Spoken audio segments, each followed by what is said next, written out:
Bonjour à tous les auditeurs de vipradioonline.fr, la web radio de l'association RVPB. Ici Jérôme en direct et en podcast depuis la ville de Londres, en Grande-Bretagne, capitale bien sûr du Royaume-Uni. Je vais vous parler de cette ville.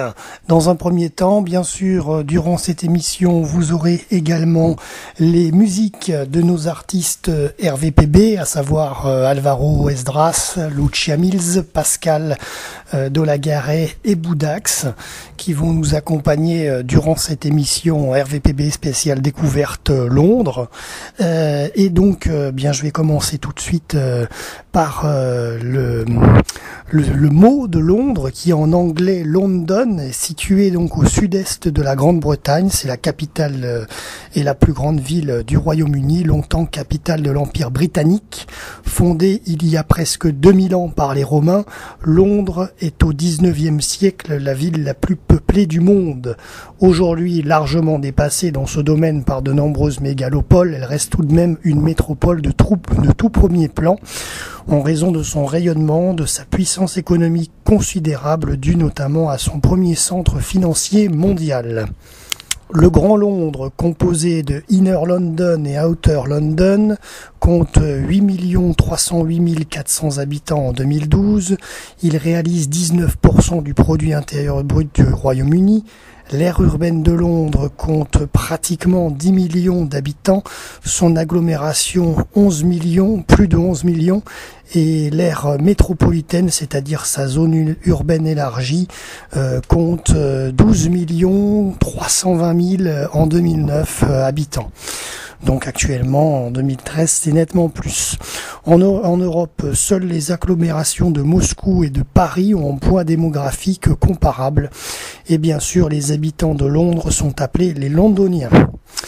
Londres est également, mais ça j'en parlerai tout à l'heure, du sport. C'est la seule ville à avoir organisé 3 fois les Jeux Olympiques, en 1908, 1948 et 2012. Elle est très dynamique et très diverse sur le plan culturel. Londres joue un rôle important dans l'art et dans la mode. C'est aussi une importante destination touristique. Elle reçoit 27 millions de touristes par an et compte 4 sites listés au patrimoine mondial de l'UNESCO et de nombreux monuments emblématiques. Mais ça, on fera le tour tout à l'heure également. Je vous ferai un petit tour des lieux et des monuments à ne pas louper en Londres si vous venez pour quelques jours, comme 2 ou 3 jours sur place. Mais évidemment, ces 4 sites listés au patrimoine mondial ne sont autres que le palais de Westminster, le Tower Bridge, la Tour de Londres, l'abbaye de Westminster et le palais de Buckingham. Mais également des institutions telles que le British Museum et le National Gallery. Voilà. Alors au niveau de la géographie, le Grand Londres se situe dans le sud-est de l'Angleterre, à 50 km à l'ouest de l'estuaire de la Tamise, ce qui place la ville à la 37e place des agglomérations les plus étendues. L'altitude varie du niveau de la mer jusqu'à 245 mètres à Biggin Hill, au sud de l'agglomération.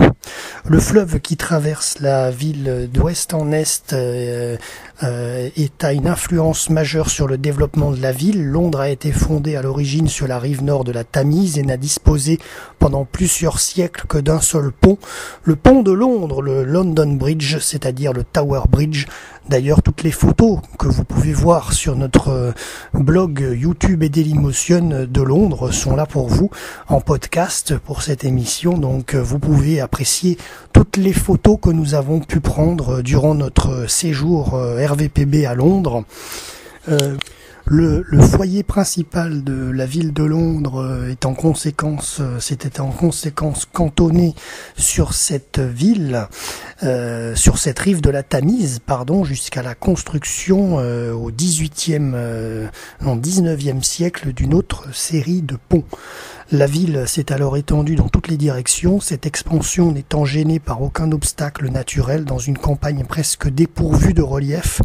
Il y a très très peu de montagnes et de collines, à l'exception de quelques collines, justement, quelques-unes, mais vraiment pas beaucoup, comme Primrose Hill et Parliament Hill. La Tamise était autrefois plus large et moins profonde qu'aujourd'hui. Les rives du fleuve ont été massivement aménagées. La plupart des affluents ont été détournés et sont à présent souterrains, parfois transformés en égouts, ainsi que la rivière Fleet, d'après laquelle est nommée la Fleet Street, l'ancienne rue des journalistes. La Tamise est sujette à la marée et Londres est largement inondable. Allez, tout de suite une pause musicale sur vipradioonline.fr avec nos artistes RVPB et on se rejoint juste après pour la suite de ce reportage RVPB spécial Londres.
Écoutez le reportage RVPB spécial Londres, ici Jérôme en direct depuis la capitale britannique.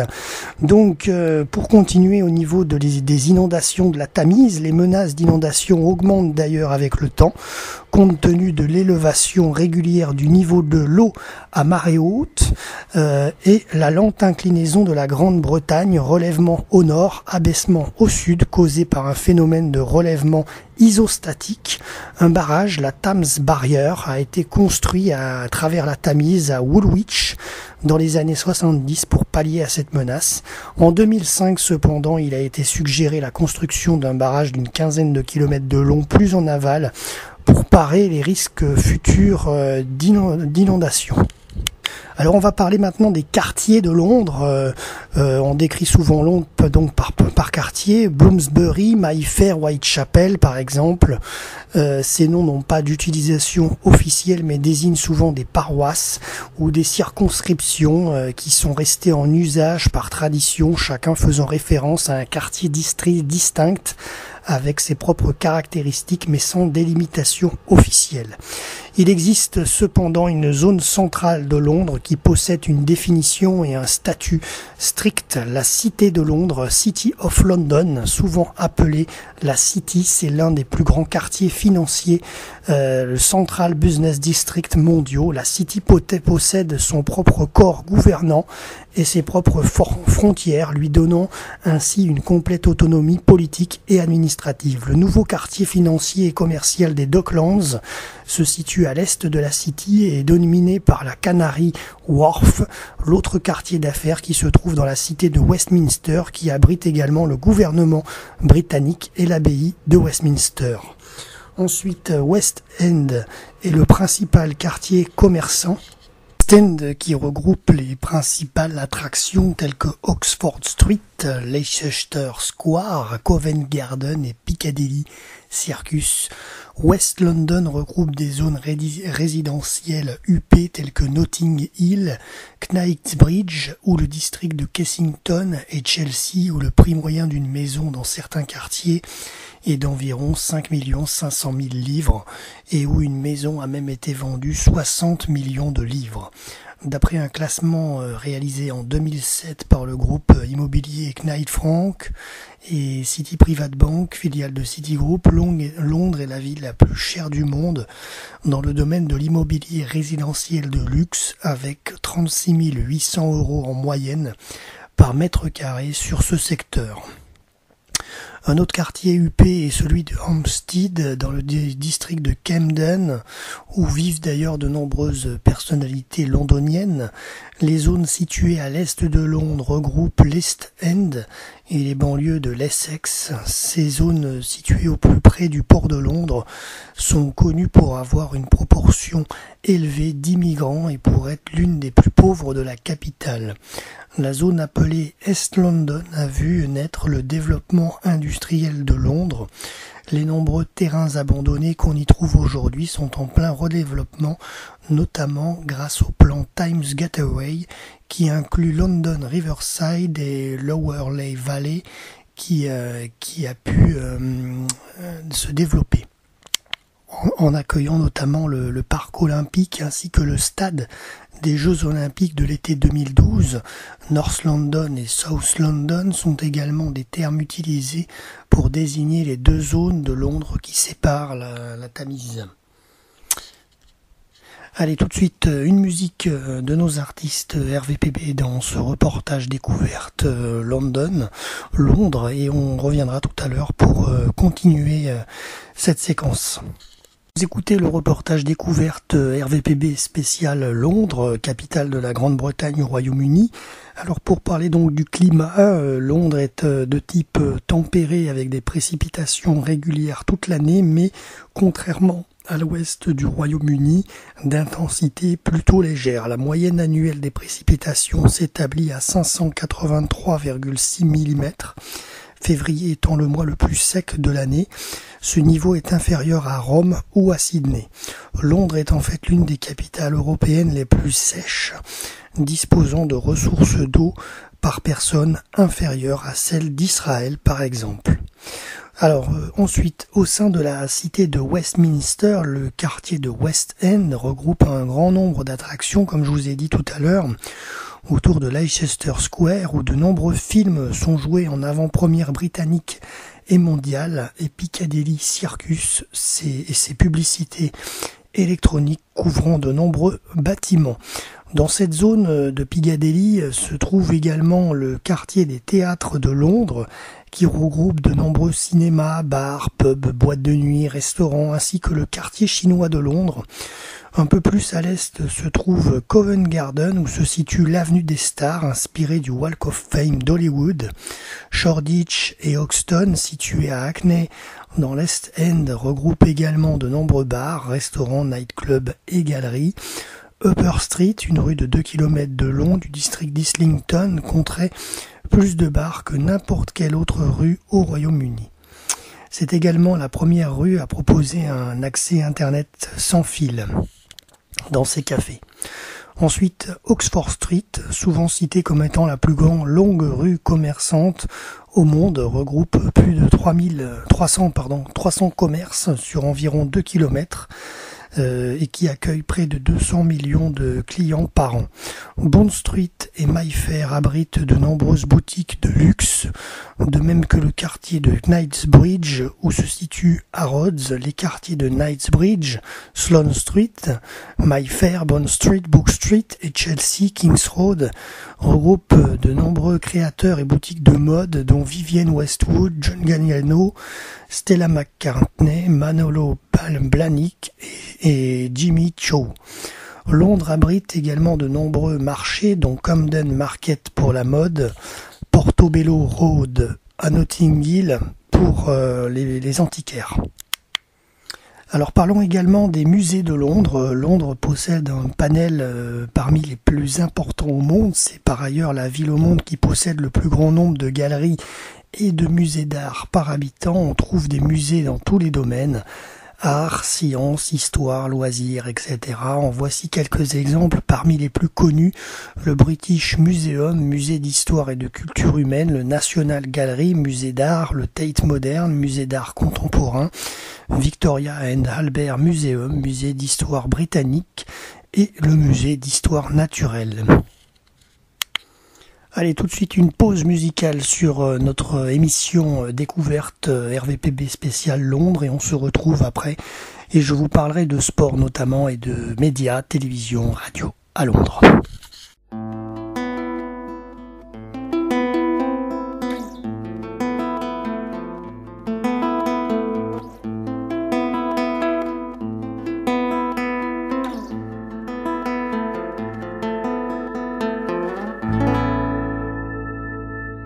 Avoir 20 ans, c'est ouvrir un beau livre rempli de jolis mots,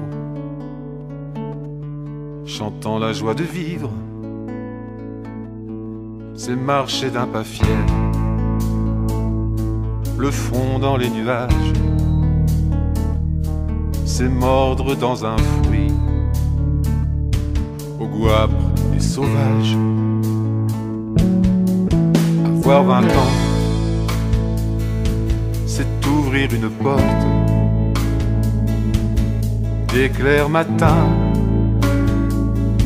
choisir les couleurs fortes, c'est s'en aller au loin, chercher la toison d'or,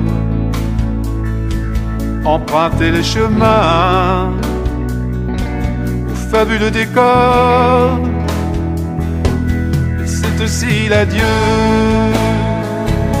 au ciel bleu de l'enfance, quitter le sable bleu des sentiers d'insouciance, revêtir une armure et un grand bouclier pour provoquer la vie.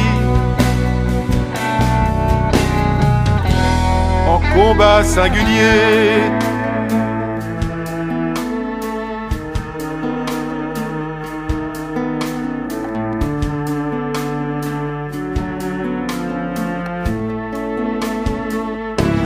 C'est aussi l'adieu au ciel bleu de l'enfance, quitter le sable bleu des sentiers d'insouciance, revêtir une armure et un grand bouclier pour provoquer la vie en combat singulier.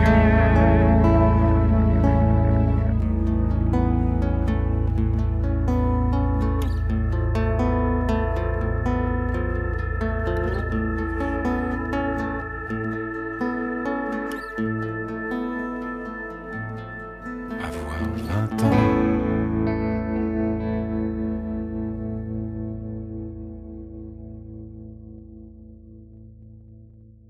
Continuons donc cette émission spéciale Londres à propos de notre visite à RVPB. Donc on va parler sport, avec notamment, on va débuter avec le XXe siècle. Londres a accueilli de nombreuses occasions des événements sportifs d'envergure mondiale, comme les Jeux olympiques d'été à 3 reprises, en 1908, en 1948 et ensuite en 2012, l'an passé, ce qui en a fait la première ville à recevoir les JO à 3 reprises. En 1934, les Jeux du Commonwealth se sont également tenus dans la capitale britannique. Le sport le plus populaire à Londres est le football, tant par le nombre de joueurs que par le nombre de spectateurs. La ville possède 14 clubs de football de ligue, dont 6 qui évoluent en première ligue pour la saison 2013-2014, notamment Arsenal, Chelsea, Crystal Palace, Fulham, Tottenham Hotspur, West Ham United. Les autres clubs évoluent dans les 3 divisions inférieures, comme l'AFC Wimbledon, Brentford, Charlton Athletic, Dagenham, Redbridge, Leyton Orient, Millwall, Queen's Park, Rangers, Watford. Il existe également de nombreux clubs non-ligue ou amateurs. Londres compte 4 clubs de rugby évoluant dans le championnat d'Angleterre: London Irish, Saracens, London Wasps et les Harlequins. Bien que seuls les Harlequins jouent vraiment à Londres, les autres clubs jouant en dehors du Grand Londres. Le club des Harlequins Rugby League évolue lui en Super League. Ensuite, côté stade, Twickenham dans l'ouest de Londres est le stade national de rugby qui peut accueillir 82 000 spectateurs. Le nouveau stade de Wembley peut accueillir désormais jusqu'à 90 000 spectateurs pour l'équipe d'Angleterre de football, ainsi que les finales de la Coupe du Monde d'Angleterre de football, la Coupe de la Ligue de foot et de rugby. Les autres stades de foot principaux sont Craven Cottage pour Fulham, Emirates Stadium pour Arsenal, Stamford Bridge pour Chelsea, White Hart Lane pour Tottenham Hotspur et Upton Park pour West Ham. Ensuite, on va parler aussi du cricket qui se joue principalement à Londres sur 2 terrains de test cricket, le Lord's Cricket Grounds qui accueille le Middlesex et à St John's Wood et l'Oval qui accueille le Surrey à Kennington. Le baseball devient de plus en plus populaire avec Londres, ayant plusieurs ligues et équipes fortes comprenant Croydon Pirates et London Mets. Les autres rendez-vous annuels sportifs à Londres incluent le tournoi de Wimbledon qui se tient au All England Lawn Tennis Club, au Croquet Club à Wimbledon, le marathon de Londres qui accueille 35 000 participants et la Boat Race qui depuis 153 ans voit s'affronter sur la Tamise entre Putney et Mortlake les meilleurs clubs. Maintenant, parlons également aussi des médias et de la télévision, de la radio. Londres est un des premiers centres de communication au monde, avec la présence d'un grand nombre d'entreprises de communication. La plupart des grands médias britanniques et tous les grands réseaux sociaux de télévision nationaux, dont BBC News, le plus important d'information au monde, service d'information au monde, ont leur siège à Londres. Environ 53% des emplois britanniques liés à la télévision et à la radio sont concentrés à Londres. Cette concentration a souvent amené certains commentateurs à critiquer d'ailleurs le centrage du Royaume-Uni sur Londres. Cela a amené certains grands médias à délocaliser certains de leurs locaux, notamment la BBC en 2004. qui avait annoncé que ses services sport et jeunesse seraient transférés à Manchester, au nord de l'Angleterre. Les autres réseaux installés à Londres comptent parmi eux ITV, Channel 4, Channel 5 et Biscay Bay. Tout comme la BBC, ces médias produisent parfois leurs programmes ailleurs au Royaume-Uni, mais Londres reste tout de même le principal lieu de production. Les programmes locaux sont proposés par les services régionaux des principaux réseaux BBC London, BBC One et ITV London sur ITV1. Il existe de nombreuses chaînes de la radio disponibles à Londres. Les radios d'information et de débat comprennent BBC London notamment, LBC News et LBC 97.3. Le marché des journaux aussi à Londres est dominé par les éditions nationales des grands journaux britanniques, tous édités dans la capitale. Jusque dans les années 70, la plupart des journaux nationaux étaient concentrés sur Fleet Street, c'était la rue des journalistes, mais dans les années 80, ils ont été délocalisés dans des entrepôts plus spacieux, susceptibles d'accueillir des imprimeries automatiques. La plupart se trouvaient aujourd'hui dans l'est de Londres.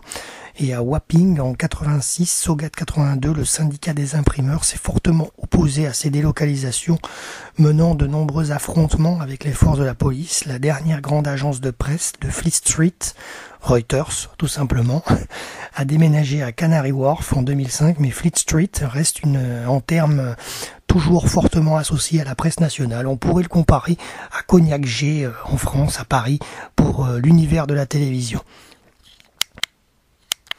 Et pour terminer sur les médias, il existe deux journaux locaux à Londres, l'Evening Standard et Metro, tous les deux gratuits. Ils sont disponibles dans la rue ainsi que dans le métro et les gares. Time Out Magazine, un guide indépendant hebdomadaire, fournit la liste des concerts, films, pièces de théâtre et autres activités culturelles depuis 68. Il existe depuis de nombreux autres journaux locaux dans l'agglomération londonienne, rapportant des informations très locales. Londres est au centre de l'industrie télévisuelle et cinématographique britannique, avec les principaux studios à l'ouest de la ville et un important secteur de post-production basé à Soho. Voilà. Vous savez tout sur les médias, le sport à Londres. Tout de suite, musique de nos artistes RVPB et ensuite on se rejoint pour cette émission.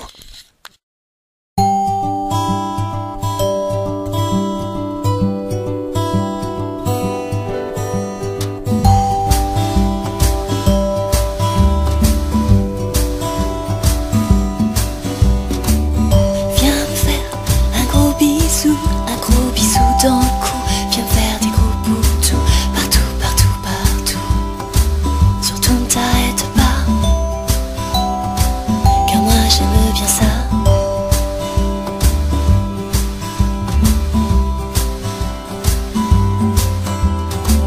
Crois-moi, c'est un bien fou de sentir ta bouche partout. Fais-moi des câlins, tout doux, tout doux, tout doux.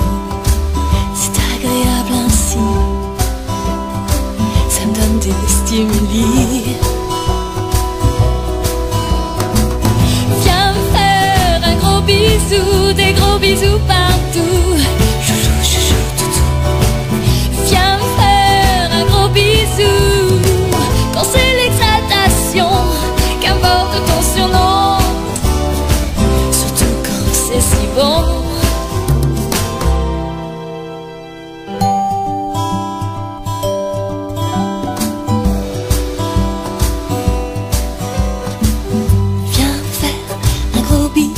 C'est ton meilleur atout, tu sais tes chatteries passionnent mes lubies.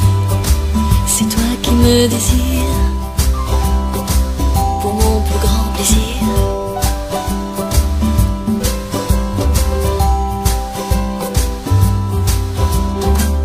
Viens me faire un gros bisou, c'est le meilleur rendez-vous. C'est fou, c'est fou, c'est fou, l'effet de tes bisous. Embrasse-moi, minou, ça restera entre nous. Viens me faire un gros bisou partout. Chouchou, chouchou, toutou. Viens me faire un gros bisou. Quand c'est l'exaltation, qu'importe ton surnom, surtout quand c'est si bon. Viens me faire bisous partout. Chouchou, chouchou, toutou. Viens me faire un gros bisou. Quand c'est l'exaltation, qu'importe ton surnom, surtout quand c'est si bon.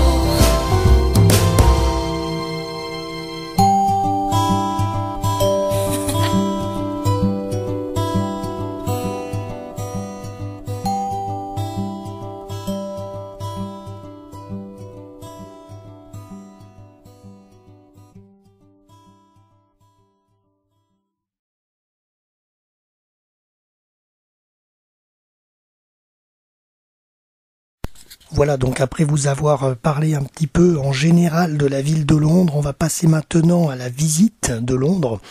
Alors ce que je peux vous conseiller, c'est de vous y rendre pour 3 jours, avec le transport inclus. Et je vais vous donner un petit périple à faire sur 3 jours pour bien visiter cette capitale. Alors le premier jour, il faudrait, si vous arrivez un samedi matin déjà, visiter le quartier de Notting Hill et notamment le marché du samedi matin, Portobello Road, c'est là où il se trouve et c'est un marché des antiquaires. Et vous pourrez manger sur place puisqu'il y a plein de stands culinaires, donc n'hésitez pas. Ensuite, vous pouvez vous rendre au Natural Museum, le musée d'histoire naturelle, qui est un petit peu plus loin. Là, vous pourrez admirer le squelette de dinosaures, le tronc d'arbre de séquoia géant, des minéraux, des fossiles, des insectes, des oiseaux, l'exposition La Terre d'aujourd'hui et de demain et l'exposition écologie et écosystème. Il y a également des reptiles, des mammifères, etc. Beaucoup de choses à voir au Muséum d'histoire naturelle. Alors si vous n'êtes pas un grand fan de musée, n'y allez pas la journée, mais par contre si vous adorez ça, vous pouvez aussi y passer une grosse partie de la journée. Ensuite, après ce Natural Museum, vous avez aussi le musée des sciences qui est juste à côté, donc n'hésitez pas à vous y rendre. Il parle d'espace, d'avions, sciences et médecine, culture et cosmos. Ensuite, vous pouvez notamment reprendre le métro, le Tube, comme on l'appelle, et faire une escale à St. James Park, que vous traverserez un petit peu et vous pourrez même donner à manger aux écureuils. Et ensuite, vous admirerez Buckingham Palace. Forcément, il faut y aller, le château de la reine. Ensuite, je vous conseille de repartir sur St. James Park pour vous rendre à Westminster à pied. Visiter l'abbaye de Westminster, c'est quand même là où se sont mariés le prince William et Kate Middleton, et vous aurez aussi une belle vue sur Big Ben. Ensuite, bien le soir, pourquoi pas, n'hésitez pas à vous rendre sur Piccadilly Circus et le quartier de Soho, je vous en ai parlé tout à l'heure. Vous avez de nombreux restos, pubs, etc., boîtes de nuit, restaurants, et aussi des théâtres. Voilà pour ce premier jour de visite. Ensuite, je peux vous proposer pour un deuxième jour de visite de commencer par Tower of Hill, la tour de Londres. Alors notamment la tour de Londres, on peut dire que c'est un monument qui est oublié de la plupart des Londoniens, mais très apprécié par les touristes. Cet impressionnant château fort, le mieux conservé de toute l'Angleterre, se cache derrière les immeubles de la City. En fait, la tour est plus qu'une simple forteresse, elle rassemble en quelques enceintes un palais, des prisons, des chapelles, des musées répartis sur quelques 7 hectares. Alors notamment, vous pourrez y admirer les joyaux de la reine qui ne sont pas possibles d'être prises en photo, bien sûr. Alors les joyaux de la reine sont situés dans une salle qui ferme de la même façon qu'un coffre-fort. Vous pourrez également admirer les épées, la robe de l'investiture, les couronnes de la reine-mère, avec notamment la plus importante qui fait 105,6 carats et qui date de 1937.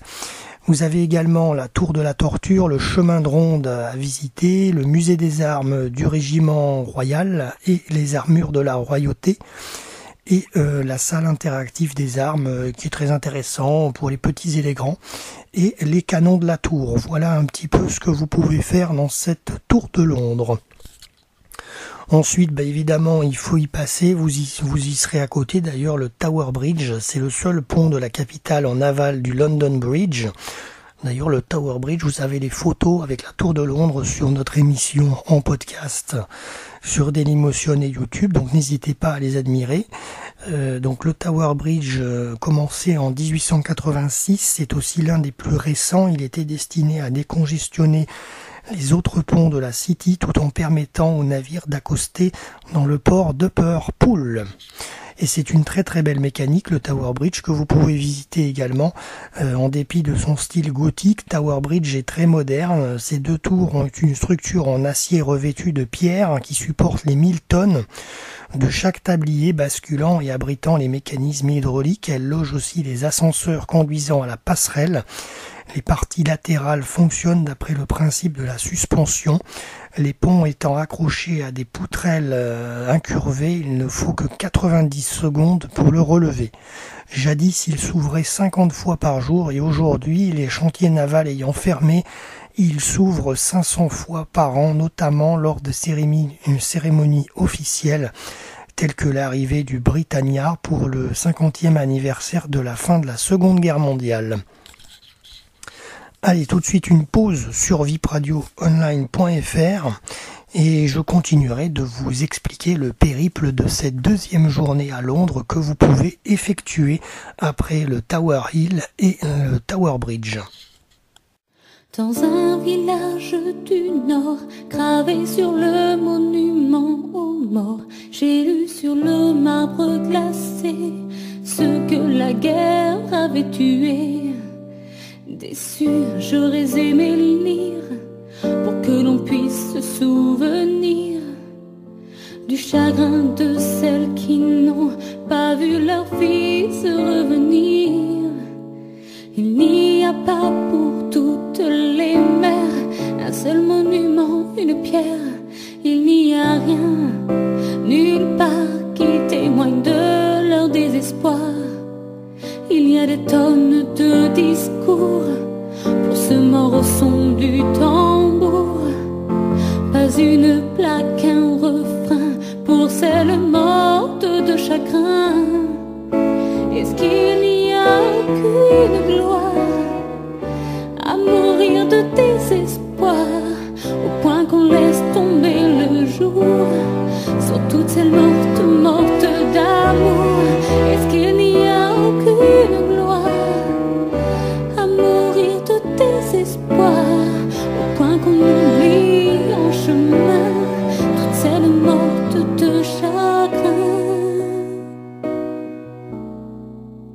Dans un village du Nord, gravé sur le monument aux morts, j'ai lu le nom de ces soldats, morts au feu, morts au combat. J'aurais aimé en parallèle un paragraphe sur la peine de ces fiancés, de ces femmes qui n'ont pas survécu à leurs larmes. Elles n'ont trouvé que le désert au bout de leur prière, et elles se sont laissées partir puisqu'ils ne devaient revenir.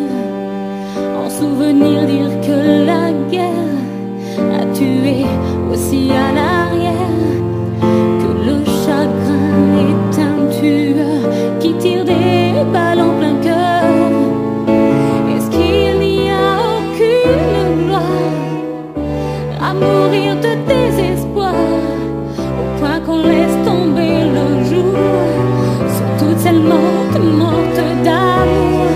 Est-ce qu'il n'y a aucune gloire à mourir de désespoir, au point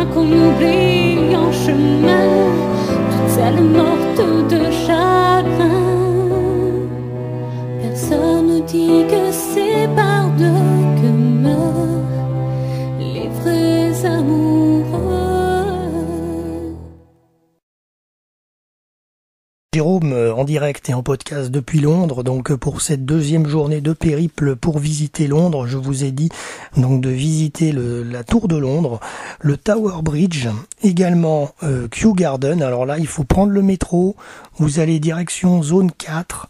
C'est un grand jardin botanique, entrée à 14,50 € et là vous passerez une magnifique après-midi à Kew Garden. Surtout si en plus il fait beau, alors là ça sera parfait. Il y a des serres avec des palmiers, des cactus, des nénuphars, des aquariums. Il y en a 3, des grandes serres. Un chemin de ronde suspendu, la pagode d'art chinois du XVIIIe siècle. C'est un parc Kew Garden de 120 hectares. En plus, vous traverserez la banlieue chic de Londres, de Kew. Et dans ce jardin botanique, vous avez 50 000 espèces végétales. Voilà. Ensuite, évidemment, vous pouvez retourner sur Londres et faire une petite escale le soir sur Oxford Circus, la rue la plus commerçante, Regent Street et le quartier de Soho. Et pour terminer, pourquoi pas, dans le quartier chinois avec le carnaval d'ailleurs, le carnaval ou autre, puisqu'il y a toujours de l'ambiance dans le quartier chinois. Et d'ailleurs, on va tout de suite écouter un son sur ce quartier chinois.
Assis devant la page blanche, ma main tremblante tisse des mots qui peu à peu me font la rime et à leur tour tressent des sons pour mieux rêver. Partir loin de tout, loin d'ici, ne plus rester le nez collé à ma fenêtre, ne plus rester le nez collé à ma fenêtre. Demain peut-être aurai-je enfin cette chanson et ce refrain qui laisseront tel un parfum, un peu d'amour, un peu de vie, pour mieux rêver, partir loin de tout, loin d'ici, ne plus rester le nez collé à ma fenêtre, ne plus rester le nez collé à ma fenêtre.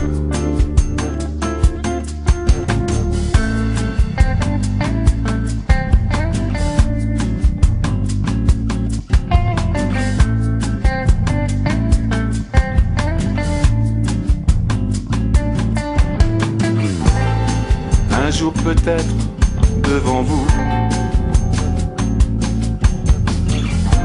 pourrais-je enfin vous la chanter, sous la lumière des projecteurs, vivre ensemble un temps de bonheur, mieux rêver, pour chanter, pour danser, pour rêver, pour chanter, pour danser, pour rêver, pour chanter, ouvrir la fenêtre et enfin renaître.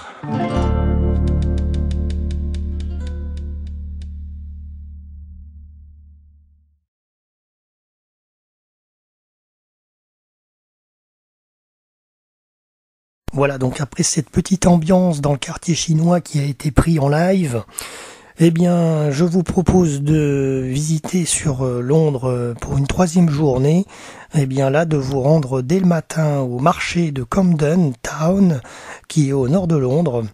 Ensuite, là, forcément, le marché de Camden, c'est très typique, hein, c'est le marché de la mode, le marché des souvenirs aussi pour les petits cadeaux. Et aussi, évidemment, vous pouvez manger sur place, il y a pas mal de stands de nourriture.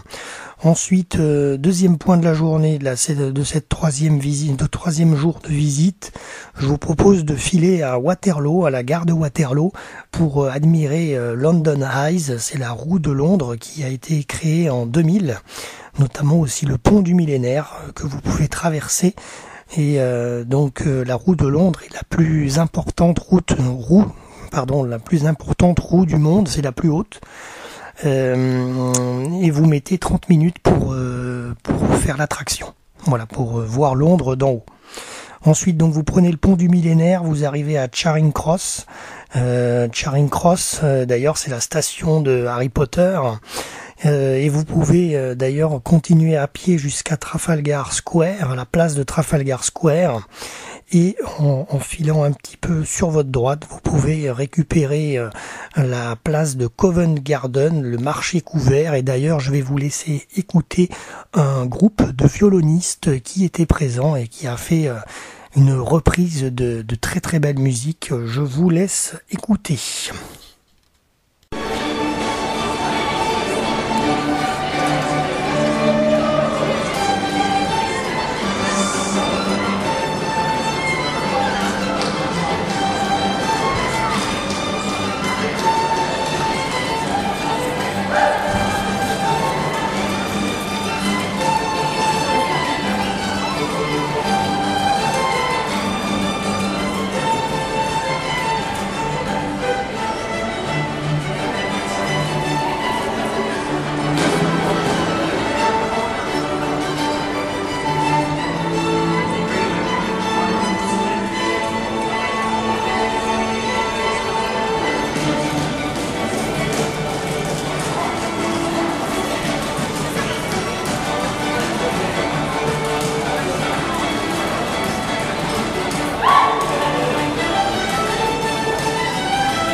Voilà, donc après ce petit son avec le groupe de violonistes de Covent Garden, eh bien voici donc les 3 jours de visite à Londres qui pourraient très bien s'achever si mon commentaire et mon reportage audio vous donnent envie d'aller à Londres.